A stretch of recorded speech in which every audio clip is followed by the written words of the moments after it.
Good evening. Welcome to the News Charter School Board of Directors emergency meeting for January 12th, 2022. I will call the roll to establish a quorum. Nicole. Here. Michelle. Here. Rodney. Jason. Here. Jennifer. Here. Robbie. Here. Benji.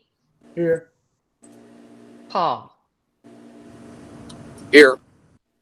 Great. Having established a quorum, I hereby call the News Charter School Board of Directors emergency meeting to order at 6:01 p.m. on January 12th, 2022. I will now read the ethics statement. Conflict of interest reminder per North Carolina General Statute 138A-15E. Board members are reminded that it is our duty to avoid conflicts of interest and the appearance of conflicts of interest as we handle the work of this board. Does any member of the board know of any conflict of interest or any appearance of conflict with respect to any matters coming before us at this meeting? If so, please state them for the record. If during the course of the meeting you become aware of an actual or apparent conflict of interest, please bring the matter to the attention of the chair. It will then be your duty to abstain from participating in discussion on the matter and from voting on the matter. All right. As a brief reminder, as this is an emergency meeting, there will be no public comment. We don't have public comment for emergency or special meetings.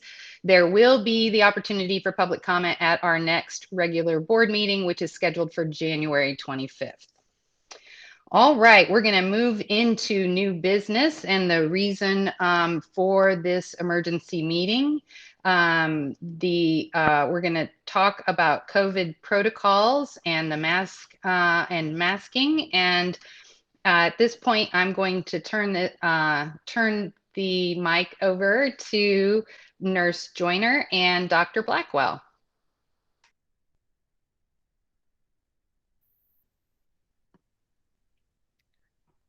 Hi, everyone. I'm going to let our nurse, Ms. Joyner, go ahead and share some information, and then I will follow up behind her. Okay, that's fine. So what I did, because I wanted to make sure I had all my thoughts in a row, because it's just been so crazy lately that my thoughts aren't always coming together as easily as I'd like them to. So I actually wrote everything into a letter. So I'm just going to read the letter. And then when I finish, if you have questions, I'm happy to take those questions from you and answer and try to help us work through this process as best we can. So I'm just going to start reading. I am writing to you to share a professional medical perspective on COVID-19 in relation to the school setting. I've been a school health nurse for 15 years. I try to approach all things, including COVID, from a neutral standpoint. There are no right or wrong answers when dealing with COVID-19.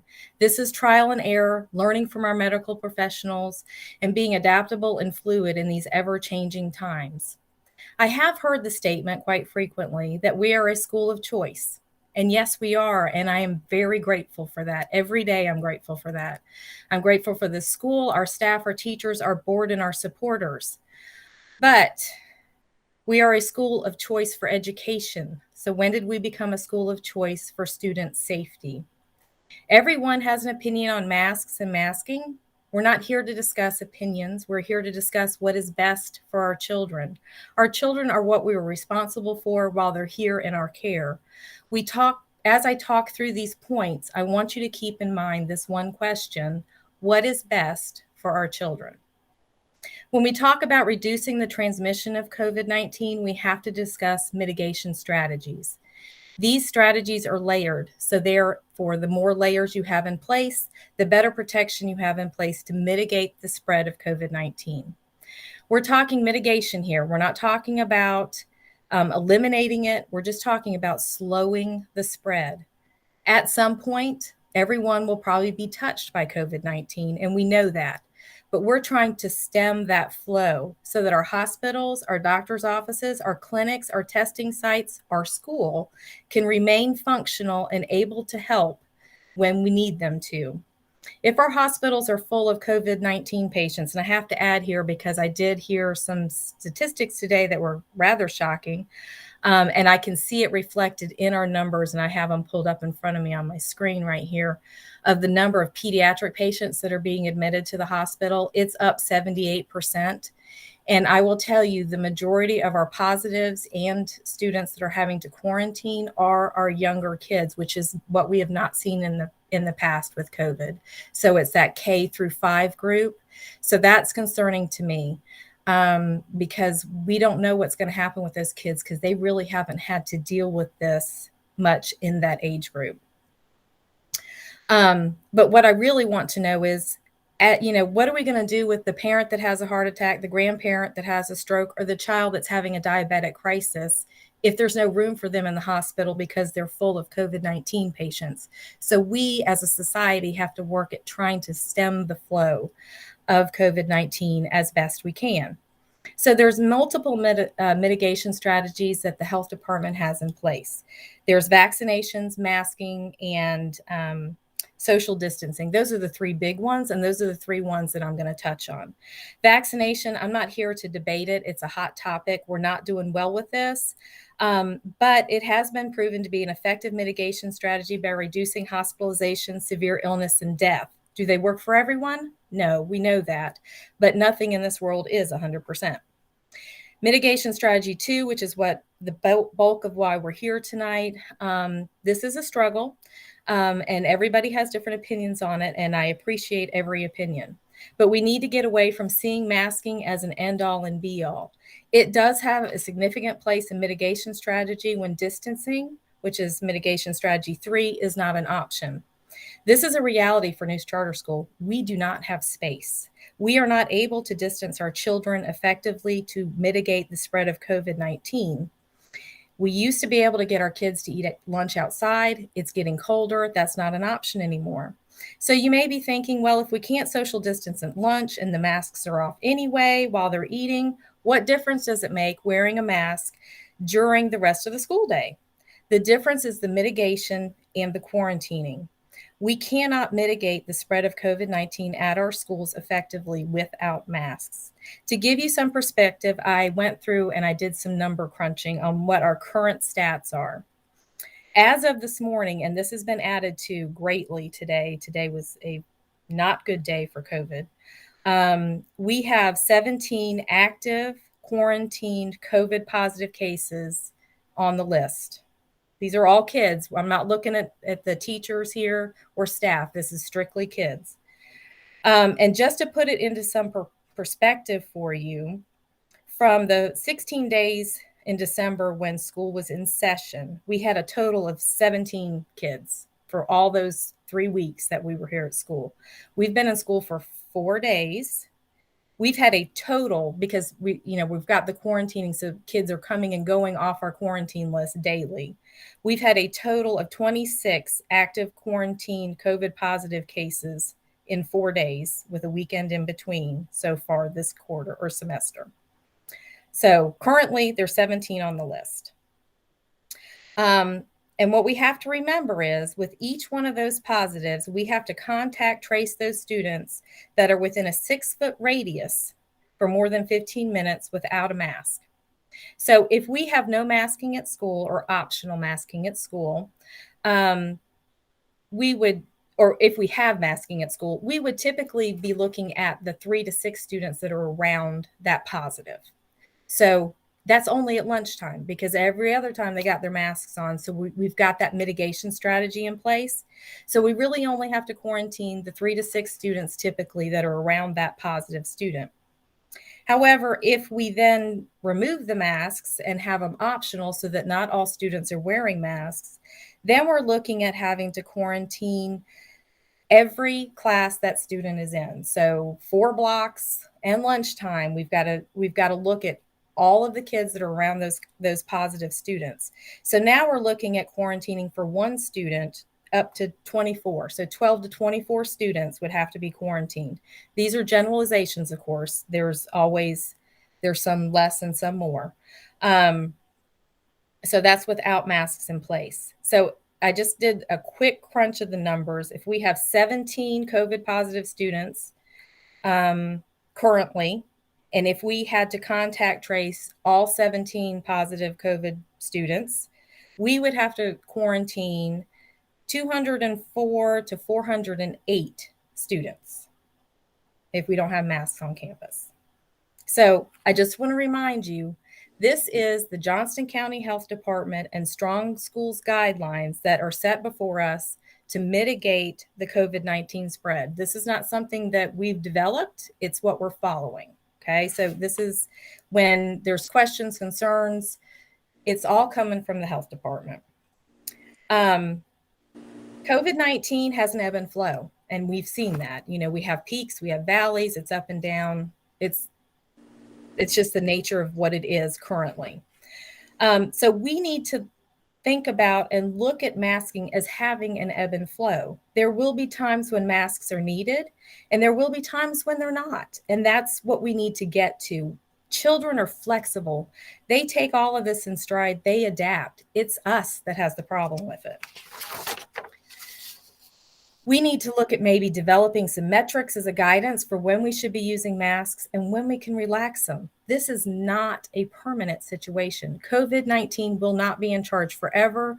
We will get back to some sense of normalcy, but it needs to be thoughtfully and carefully done to protect the most precious resources, our children, our frontline workers, and our caregivers.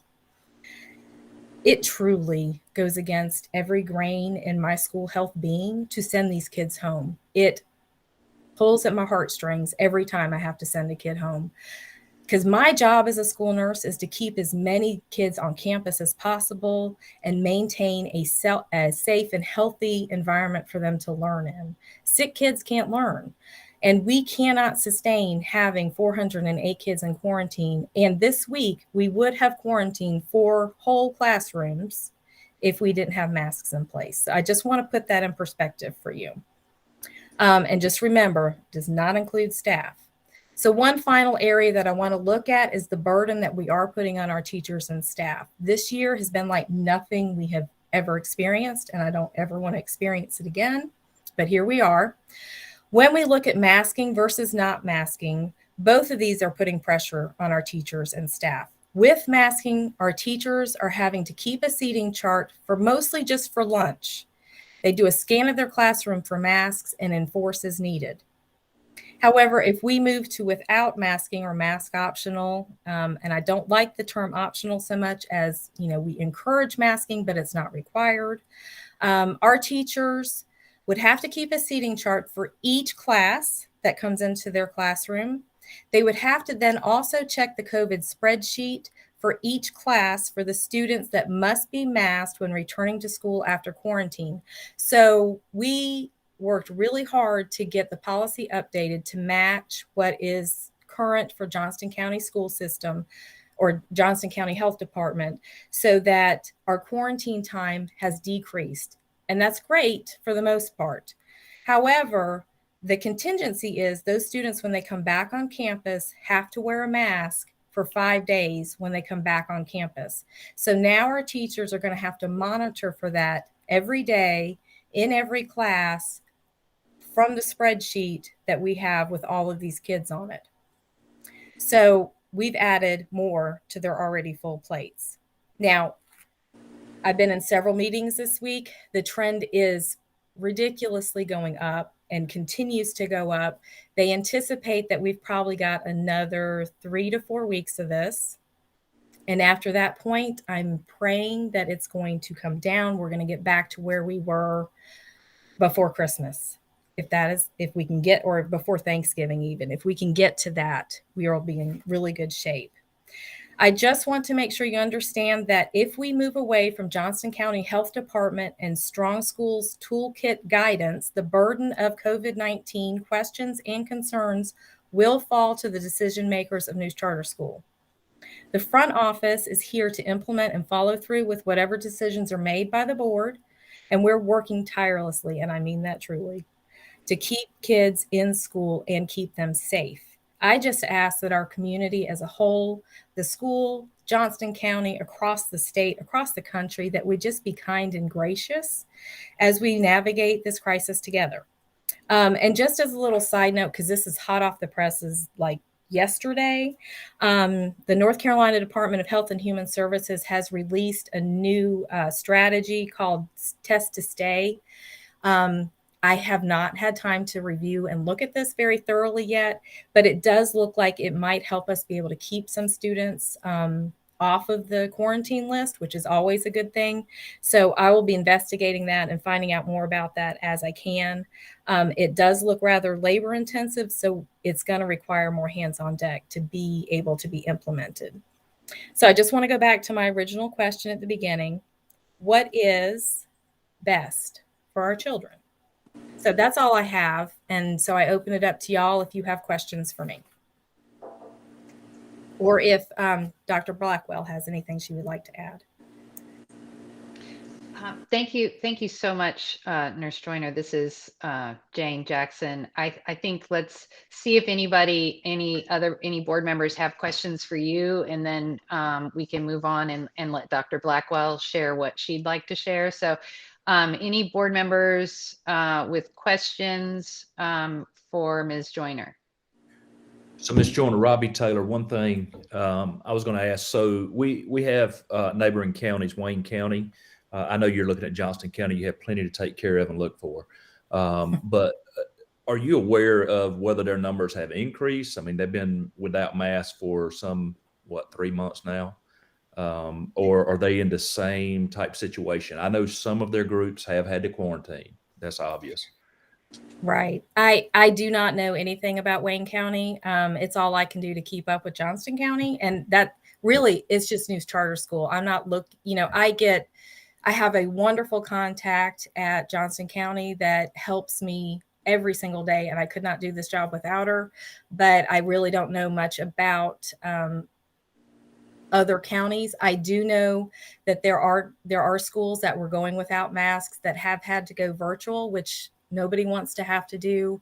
But some schools that have had masks have had to go virtual too. So yes, it is what it is. We're doing the best we can with what we have. It's just right now, like 2-3 weeks from now, we may be in better. I hope we're in better position. But right now, the spread it's on fire. It is flying through the community like madness. And anything that we can do to help stem that right now, I think is necessary, because it's just too much. It's overwhelming. The whole thing is overwhelming. Right. Hey, Robbie, I will say I did a quick just Google on that, and I think there's 21 schools. I think on January 10th, it said that they approved a 2-week mask mandate for any school reporting an 8% or higher exclusion rate. And as of in the last 2 days, 21 schools have gone to those 2-week mask mandates now. Okay. I got you. I knew they had changed something in there. Yeah. And I didn't know that. That's why I wanted to Google it right quick. That was a good question. And just as a perspective, I'm looking at the list right now, and give and take here, because there's some kids that probably need to come off.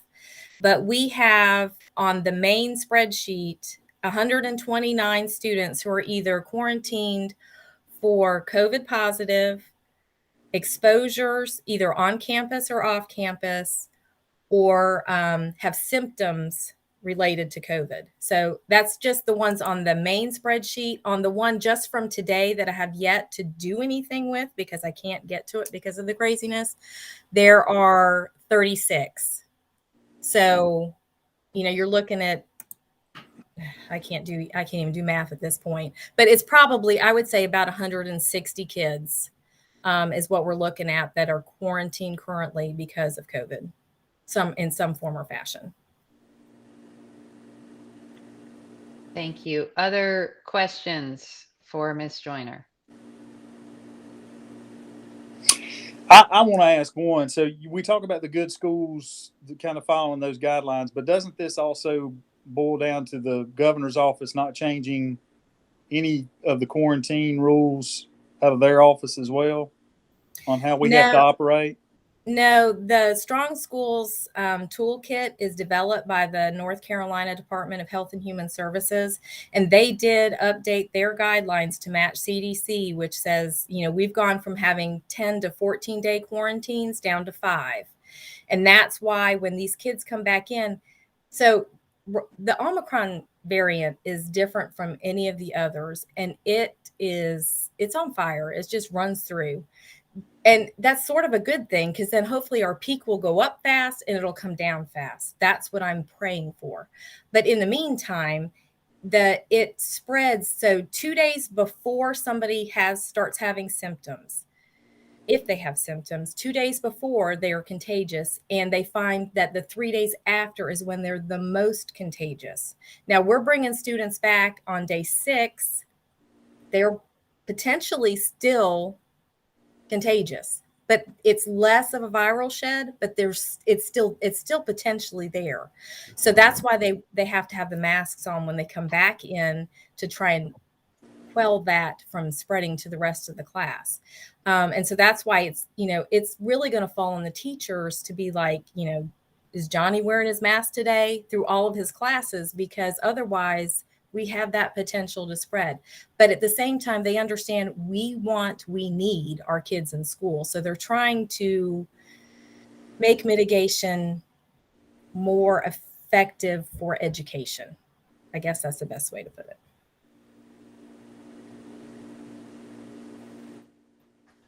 All right. Thank you. Any other questions? Just for a point of reference, Andrew, just so I want to make sure I heard it right, because I looked at the data from the spreadsheet about, again, I just want to make sure we reference the right data, right? So if I looked at right for hospitalizations since like December the 1st in the spreadsheet that was sent, there's been 0 in 4 to 12 students. Did I read that right? What spreadsheet are you referring to? Which the one that Jane, the one you sent? It's the one. It goes all the way back to October. 0 since October. And it ends. Yes, and it ends on the day that we had on Monday, this past Monday. This is the spreadsheet that Johnston County Health Department shared with us during that meeting. Yeah, it would probably be good just to make sure we show it out for a public record for everybody to see. Again, it kind of caught my eye when I looked at it. I want to make sure, because when we hear about the hospitalization rates and trying to, prevent it and stuff, I just want to make sure we're talking about directly or indirectly, because it doesn't match the data. The data says that since December 1st, there hasn't been a single 4 through 12 hospitalization due to COVID. And I think what is happening, that data doesn't get updated as fast as COVID likes to run. And so really, until schools came back in, we didn't have this ridiculous amount of COVID spread because the kids weren't all around each other. So it was still happening out in the community, and the Johnston County Health Department could see it. They're like, it's coming, prepare your schools because it's going to be here. So they could see it brewing. But then when we put all the kids together, and they're eating lunch together, and they're doing their activities together, and they're getting back into those social groups, that's when we see those spikes happening.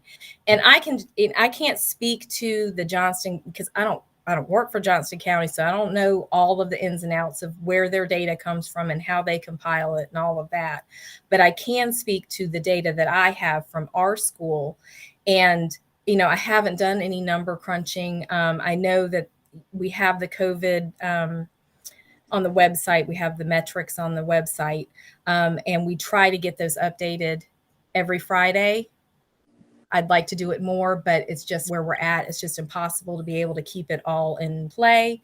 But just looking at where the kids are coming from, what age groups we're looking at, it is primarily our K through 5 kids. And that is transmitting over to the hospitals now with an increase in hospitalizations. Now, a lot of people are like, well, Omicron's not as severe. So what, and there may be truth to that, but this is the first time this age group has had to really deal with COVID. We haven't seen at our school a huge amount of this age group having COVID-19. This is the first time. I don't know what that's going to look like and what that's going to do. And, those are the most precious little kids. And I don't want to see anything bad happen to them. So I feel like, whatever we can do to keep them safe is what we need to do.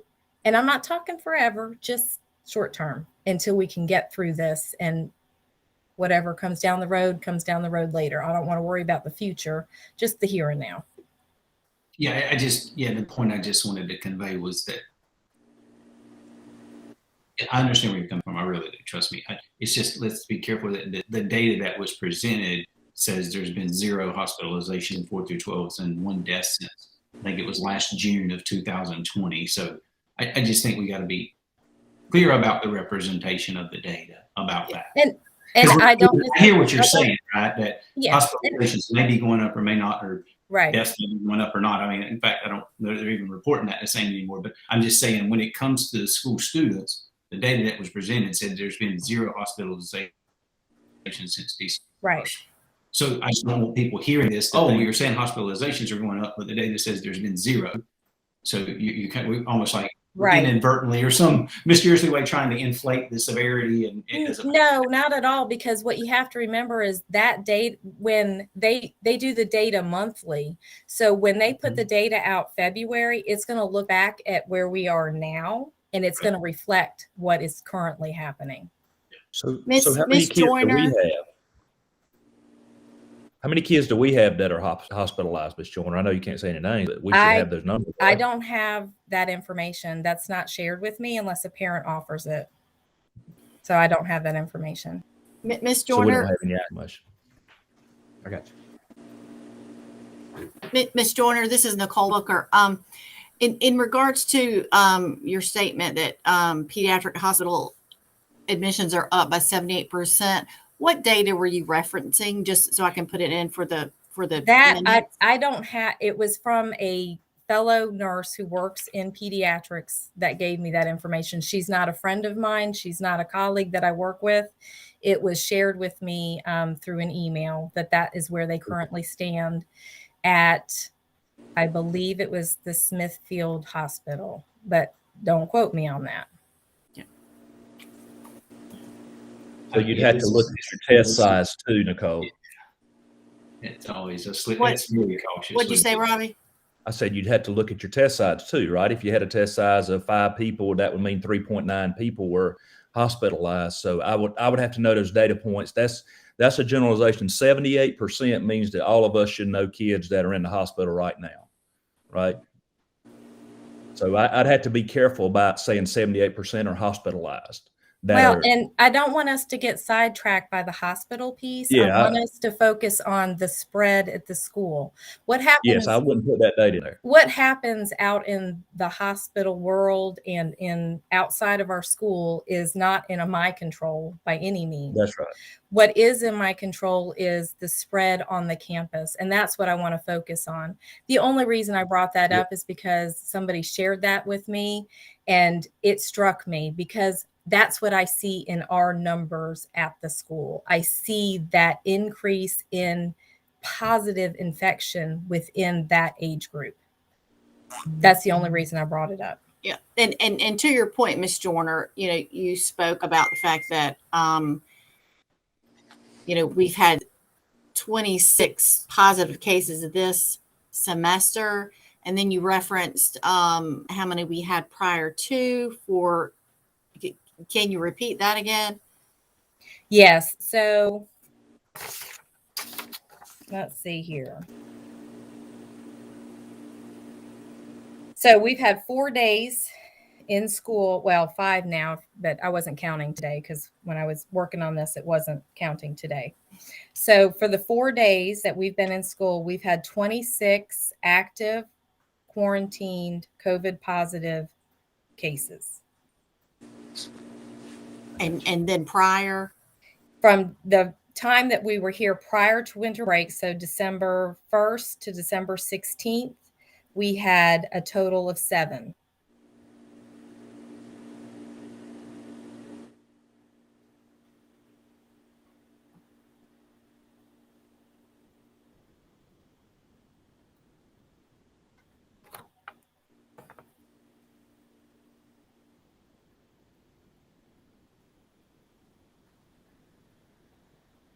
Okay. Any other questions? I would like to thank Nurse Joyner on behalf of the board, on behalf of the school, for all of the work that you're doing. You know, being a nurse is such an important career. It's such an important job that you do in general. But over the course of the last almost 2 years now, with everything that's going on with COVID, you know, our healthcare workers truly are heroes, and we appreciate everything that you're doing, and how hard and diligently you're working to keep our community safe, and to try to keep kids in school at News Charter School. So thank you so much for everything. Okay, Dr. Blackwell, I will give you the floor. All right. Good evening. I'm going to share my screen. Wait, because I would like to share with you some information.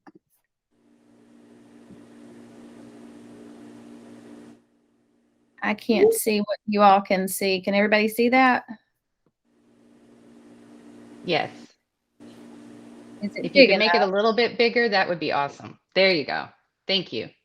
Okay, so today a very brief survey was sent out to staff and to families, and the results of that are here. Staff responses, we had 75 respondents. Of those, 40 voted for optional masking, 35 voted for required. When asking about whether they had been quarantined this school year, 32 out of 75 have been quarantined once, 6 have been quarantined twice, 3 have been quarantined more than 2 times, and 34 have not been quarantined. In terms of 21 of 75 are fully vaccinated, meaning they've had both shots and a booster. And fully vaccinated is coming from the CDC's definition. 29 have had the shots, but no booster. 2 have had one of the 2 shots. 15 have had none, and 8 declined to respond. Moving on to the parents. The parent responses as of 5:30 today, 373 had responded. 206 voted for required masking. 167 voted for optional. Melissa? Yes. I'm sorry, this is Jane. It's still kind of small. Can you tell us the percentages of those as well? I sure can. Thank you.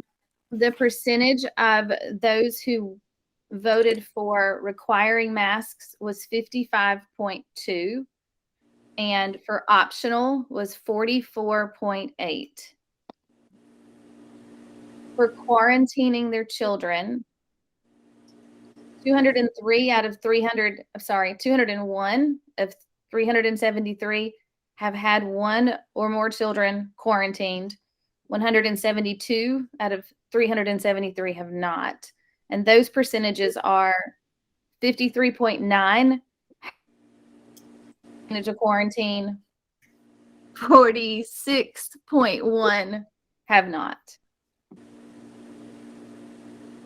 I felt it important to share this with you, just so that we have a better understanding of where the community stands, both as a staff and from our parents. Are there any questions about this before I stop sharing my screen? I do have a question.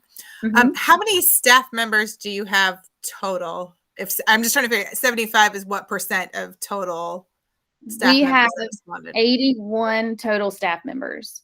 So almost all. And then I know the families, it gets a little fuzzy because it could have been multiple parents. Do you know about how many families? We have about 475 to 500 families. Thank you.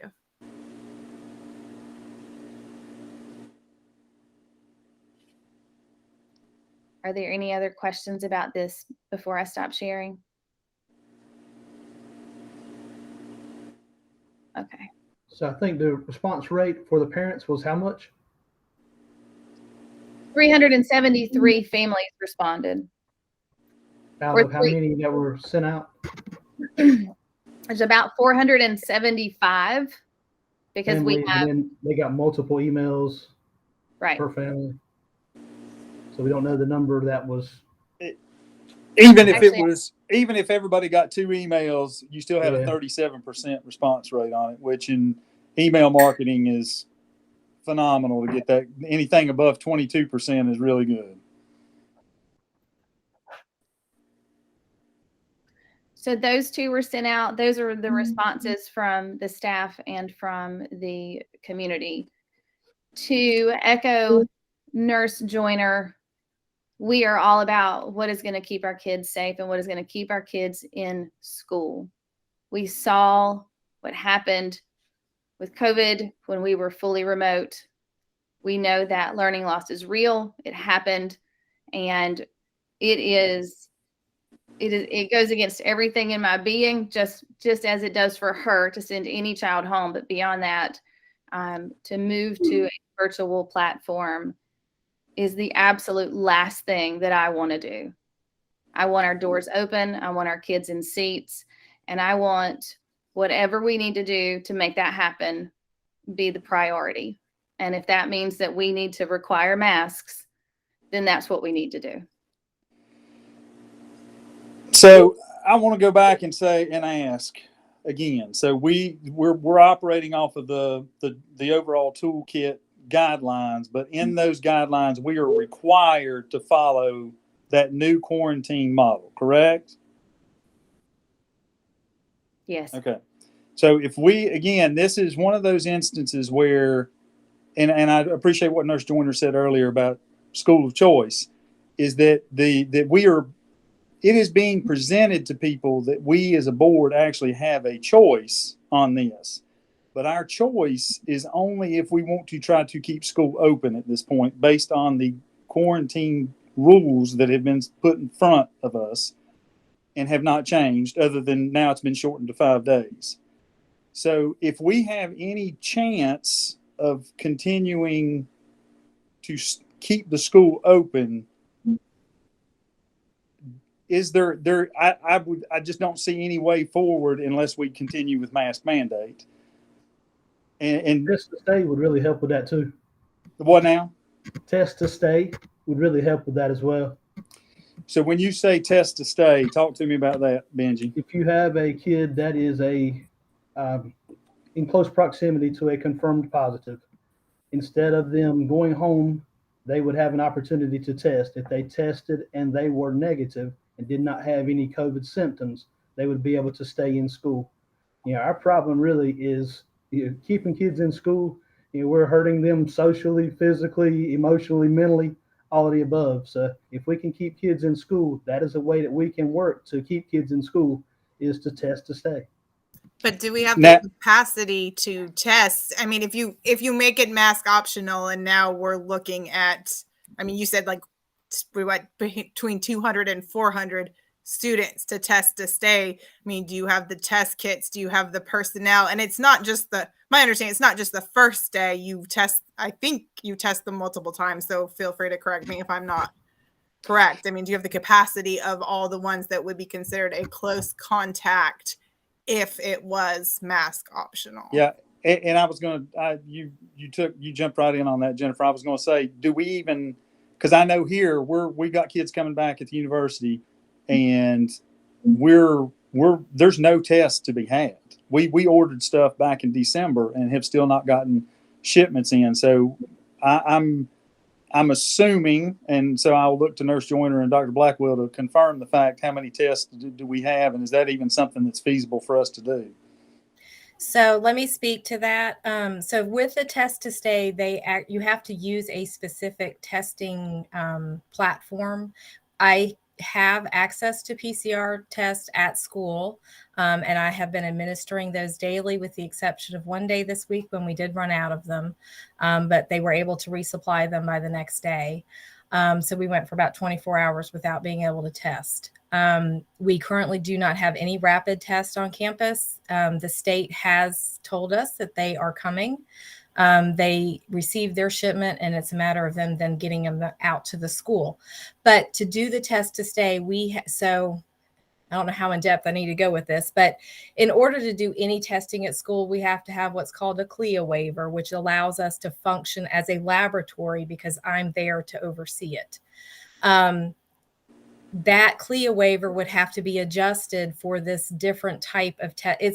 It's like a rapid test, but it's just a different type of test that they have to use because it's more accurate. I don't want to say accurate. That's not the right word, but it's better at detecting than your standard rapid that you can get at the drugstore.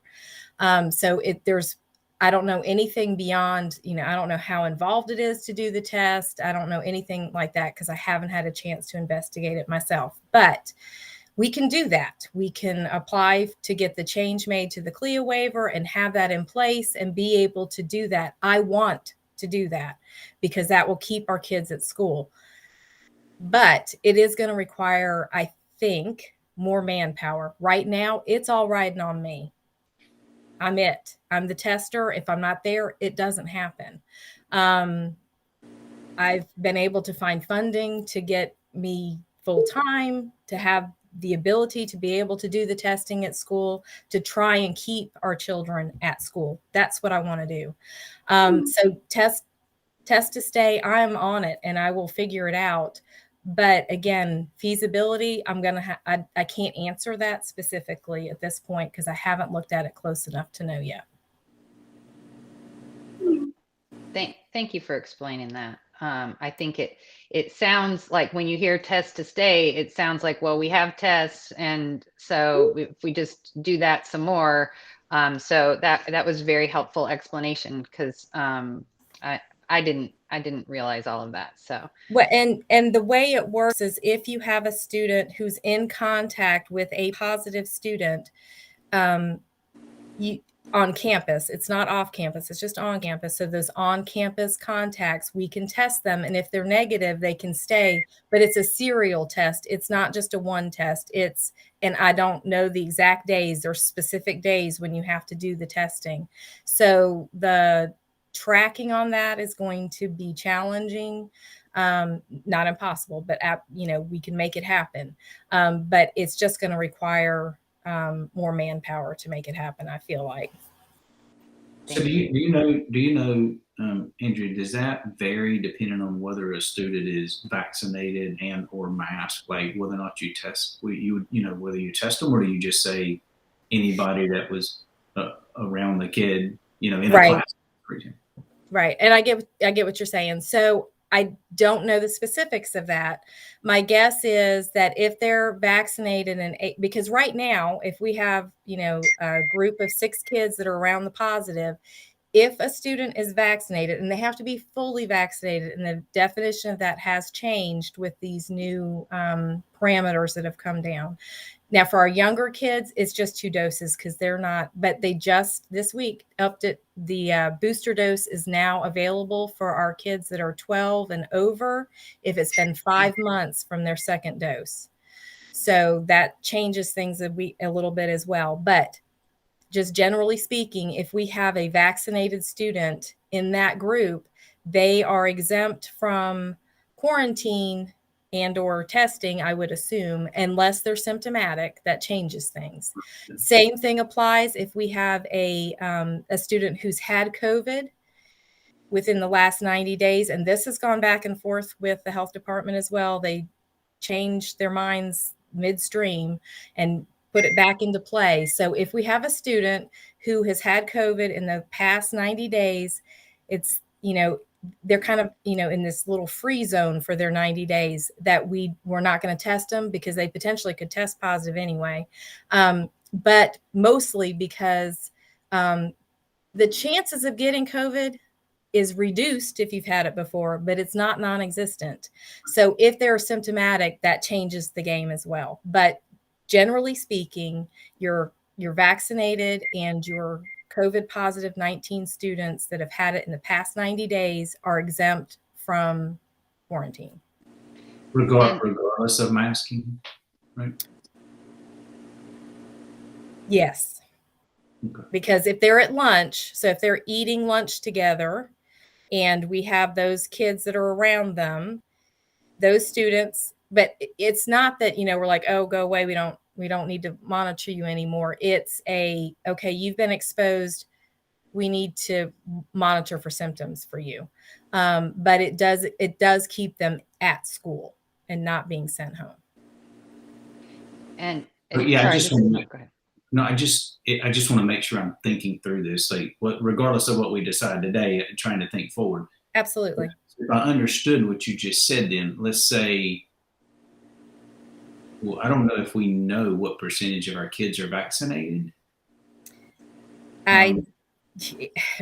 So that's a tough one. I do keep a list of vaccinated students for that very reason, so that if they're in an exposure area to a positive, I can look up and see if they're on the list, so I don't have to quarantine them. And we've asked for our families to send those records in. But I don't think I have a complete list, because frequently I'll send a message out that they're going to have to quarantine and then they send it in. So it builds, and right now it's building a lot. So that's a good thing as far as the quarantining piece goes, but I don't have specific numbers for our school. Yeah, that's where I was trying to get to. Look, I think we're all realistic. No matter what decision we make, somebody's going to be unhappy with it, right? We clearly get that, right? What I was trying to think through is, are we getting to a place where, I guess what I'm trying to look at is from an exposure perspective, when you take what percentage at the rates we're talking about that's getting COVID now, especially within these kids, right? A lot of them getting it between vaccinated versus they've had it, for the next 90 days, and then you can even layer in there, say somebody's not had it, they've not been vaccinated, but the parent chooses, let's just say we had that model where they would choose to send their kid to school with a mask.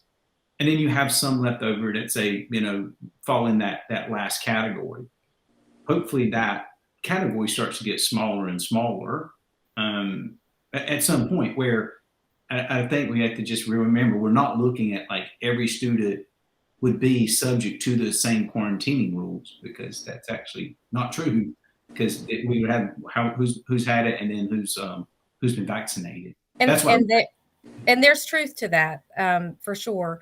But we have to remember too, it's still just a 90-day window. And so we have students that are going on it and students that are coming off of it continuously. And then the vaccination piece is another one, because now the booster is required. In order for me to be able to say you're fully vaccinated, you're exempt from the quarantine, you have to be fully vaccinated. So now if you're 12 years and 5 months, well, they'll probably give them a little bit of time to go get the booster. So we'll say 12 years and 6 months. And you don't have your booster, you're not considered fully vaccinated.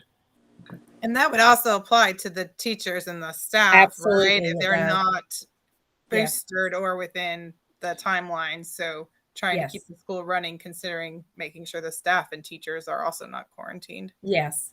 And I think, again, it's just the here and now. I think I agree. When we get through this wave, we're going to have a lot of people that are going to be in that 90-day window. It's just right now that we're struggling so much.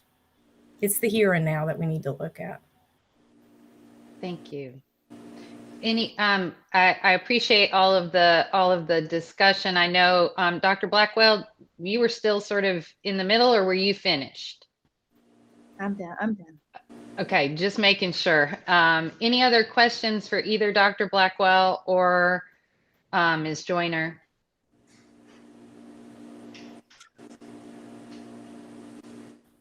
Okay. Hearing none. Thank you both, Dr. Blackwell and Ms. Joyner, again, for presenting this information, for patiently answering all of our questions. We really appreciate it. And just to repeat again, because it can never be said enough, thank you very much for everything that you're both doing, to protect our school community and try to keep our kids in school. Yes. That being said, I will open the floor and entertain motion. Based on the fact that we are still, and it sickens me, but I'm going to do this because I voted against this the last couple months because we were getting in a good place. But based on the guidelines that we've got to follow, and if we want to keep school open, I move that we go back to mask mandate until our February meeting. Thank you, Jason. Do I have a second? I'm sorry. I don't know if somebody said anything or not. Second. Sorry, Thank you, Jennifer. Thank you. Okay. Okay. We have a motion and a second. Any discussion of the motion? Yeah.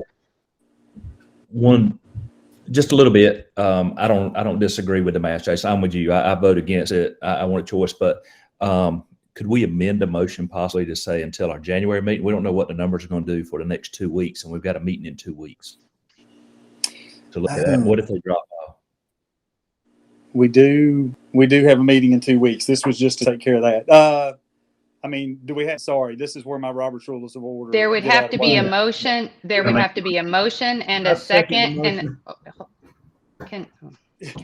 And then we'll have to vote on the amendment. So I'm sorry, I didn't hear the actual amendment. So if somebody, Benji, I heard you second it, but can we have the original motion for the amendment? Is that from me, Jane? Yeah. Just check. If you want to, yes. I just want to make sure we have an actual motion on the table before we second it. Yeah. So I would just ask, can we amend the motion to reflect that we vote, we have the mask in place for the 2 weeks until our January board meeting, and then reconsider it at that time? Second. Okay. So we will put aside the original motion right now. We are going to be voting on the amended motion, but first, is there any discussion on the motion to amend the original motion? Call the question. Okay. I will call the roll to see we will be voting on the motion to amend the original motion so that the amendment would change the original motion to require masks until our January meeting. Nicole. Aye. Michelle. Nay. Rodney. Aye. Jason. Aye. Jennifer. Aye. Robbie. Aye. Benji. Aye. Paul.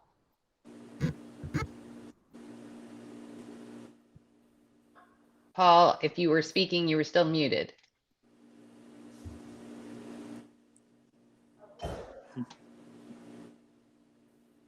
He gave thumbs up. Oh, he did? Okay. He's not on my screen. Thank you so much.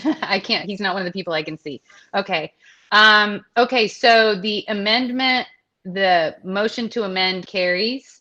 So we now have an amended motion that will be to, and Jason, if I say this not quite correctly, let me know, but the motion is now to continue to require masks until our January 25th board meeting. Yes. Yes. Okay. And we already had that motion seconded. Any discussion on that motion? Yeah, I'd like to say that in the next 2 weeks, if we can really come prepared to understand like more of the operational mechanics about like, you know, who's vaccinated, who's had it 90 days, kind of what's your exposure landscape look like. And then also to really implement a solid test to stay protocol. You know, what would we need to be successful there? Because, and the reason I say that, what I don't want to do, I don't want to come back here in 2 weeks and because we know parents are anxious. I mean, look, I am too. Is to see a path out of this masking scenario, and this is one path that could hopefully accelerate that. So I just want to make sure when we come back together, we're really prepared to seriously evaluate that. And look, we've got cash in the bank. We should remember that. And if we need to use it to help in this regards, then it's our fiscal responsibility to do that. And Rodney, when you say we need to come, specifically, what are you looking for? Yeah, I want the school to come to us and tell us what do they need to implement a test to stay approach to help mitigating sending healthy kids home. And just to clarify too, when you say who's had it, who's in the 90 days, you're talking aggregated data, correct? Oh, sure. You're not. Yeah. I'm just making sure because, you know, we literally can't ask that, but the aggregated data would be very helpful. You're right. Here's what I'm saying. I mean, like the thing about hospitalization data. If you come in here and tell me that I'm going to make 85% of our kids are fully vaccinated so that they don't have to quarantine with or without masks, and there's 10% that have had in the last 90 days that they don't have to quarantine, then us masking all kids, it doesn't make a lot of sense if the mission is to keep the kids at school.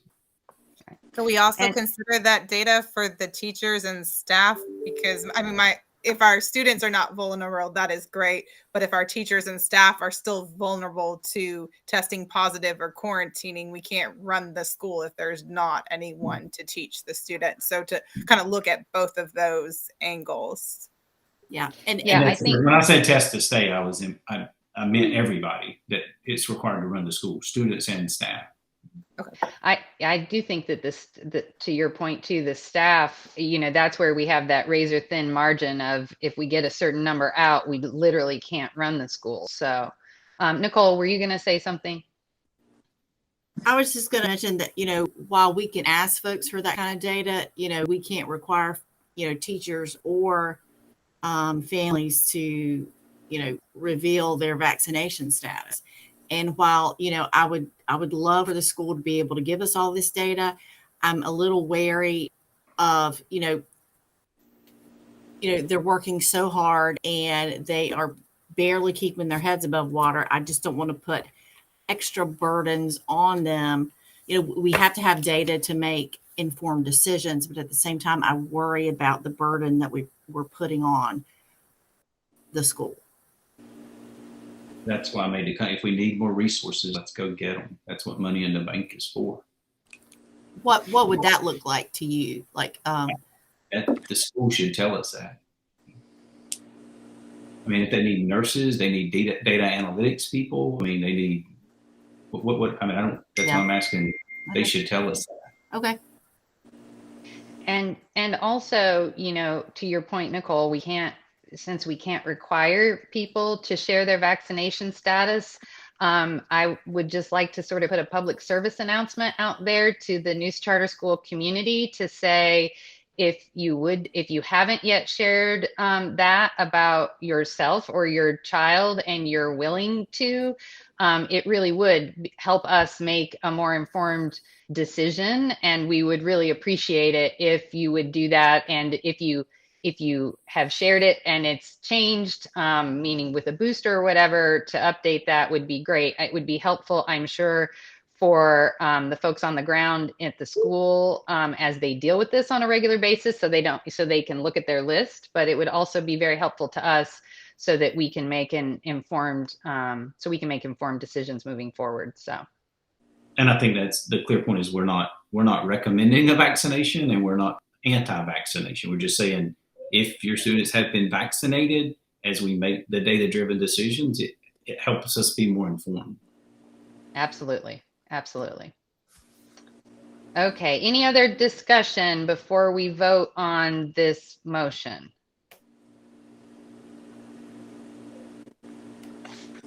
Okay. I will call the roll to vote to continue to require masks until our January board meeting. Nicole.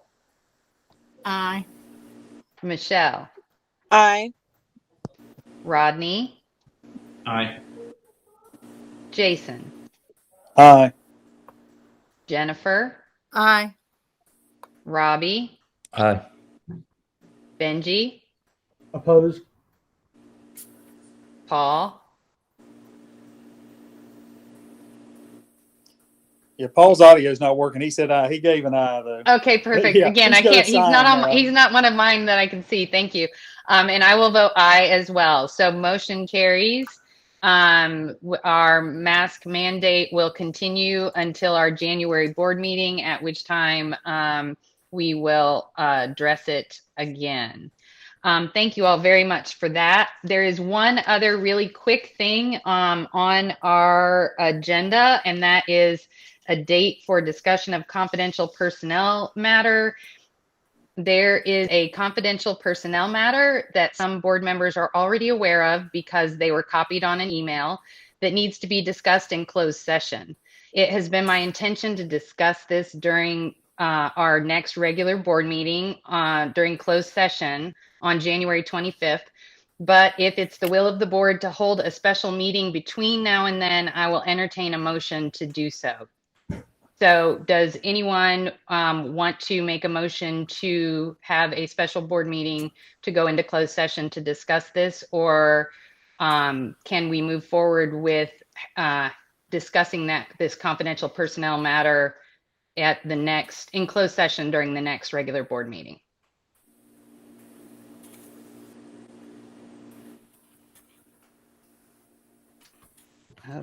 Okay, hearing no motion, that will personnel matter will be included in closed session during our January 25th board meeting. I hope board members, I hope you all eat your Wheaties before that meeting. It sounds like we have a lot to discuss.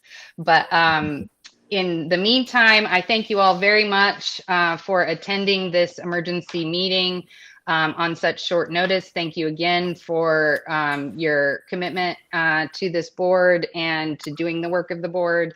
And that being said, we have reached the end of our agenda, and as such, I hereby adjourn this Neuse Charter School Board of Directors emergency meeting at 7:03 p.m. on January 12th, 2022. Thank you all very much. Have a great evening.